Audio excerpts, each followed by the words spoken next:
Hi guys! Welcome back to our channel. Ayan, nandito kami ngayon sa Taiping. Ayan, nag-grocery kami.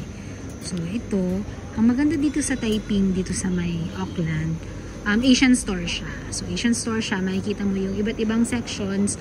Meron pang Japanese food, meron pang Vietnamese, Chinese, Filipino, syempre meron din. Alright, so sa ngayon, ito yung mga nabili na namin. So, iikot-ikot lang kami dito sa section na to. Ito, dito na yung mga Pinoy sections. Ayan. Marami naman to. So, makikita nyo dyan yung mga crackers na pang Pinoy. Tapos, dito din. Yan. Puro mga pang Pinoy din to. Itong area na to, ano ba to? Japanese yata. Ay, Chinese yata to. Oo, Chinese kasi sulat Chinese. Ayan, sulat Chinese siya. So, ito yung mga staples naman ng China. Ayan, so dito, balik tayo dito sa Filipino section. Yan, may mamasitas, may marca piña soy sauce. Yung mga usual na nakikita nyo sa Pinas, makikita nyo din naman dito. So, kahit pa paano, pag na-miss nyo yung Filipino food, yan, pwede kang makapagluto kasi may mga ingredients din. Ayan. So, syempre, kumuha kami ng century tuna. Ang hinahanap namin actually yung spicy. Pero walang spicy. Kaya, ayan, dito lang kami sa flakes in oil. Ayan. Alright. So, ayan. Doon naman yung section ng mga meat products. Ayan. So, mamaya doon tayo.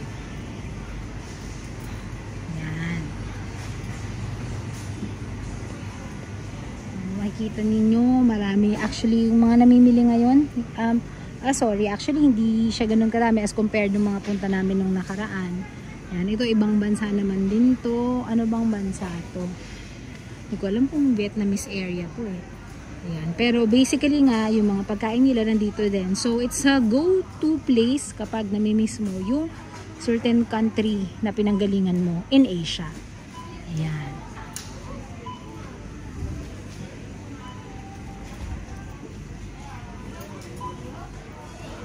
Pag naghanap ako ng kimchi, yan, dito kami pupunta.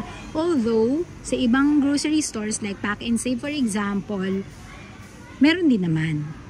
Ayan. Kaso masarap yung kimchi nila dito for some reason. Yung klase siguro, yung brand. Ayan. Tapos, meron pa dito mga mini stores. Yan o, Korean food takeaway. Ito, Filipino, Lito and Merle's Filipino delicacies. Pero, sarado siya sa ngayon. Ayan. Doon, Japanese naman yun. Ay, ano ba to? Oh, Chinese to, I suppose. Yes. Ayan. Next time, itutour ko naman kayo dun sa Pack and Save. Kasi isa din yun sa mga go-to grocery stores namin kapag kailangan namin mag-restock sa ref. Ayan. Okay. Ayan. Diba? Tapos, maya-maya pagkatapos, syempre magbabayad na kami. Actually, ang napansin ko dito sa New Zealand, hindi siya mahilig sa cash.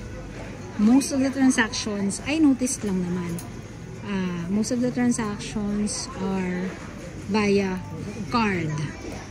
So, yung card mo, ang savings, debit card, or yung credit card, yun ang ginagamit normally. Ayan, so may mga, dito yung egg section. Ayan. Ayan. So, via credit card o via debit card ang bayad. Bihira akong nakakakita ng gumagamit ng cash. Pero meron at meron, syempre. Hindi ko naman sinasabing wala. Ayan.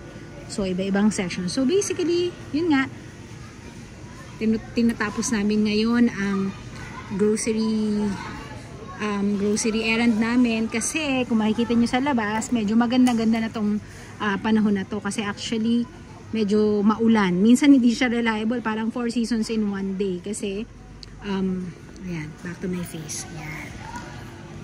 Medyo 4 seasons in one day kasi minsan mainit tapos bigla-bigla na lang siyang uulan, tapos malakas, tapos mamaya titigil, tapos mamaya mainit na naman.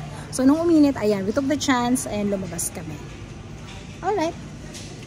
So, eto, titignan ko ngayon kung yung family members ko may nakita sila mga gusto nilang bilhin pa. Alright, see you in our next video. Bye!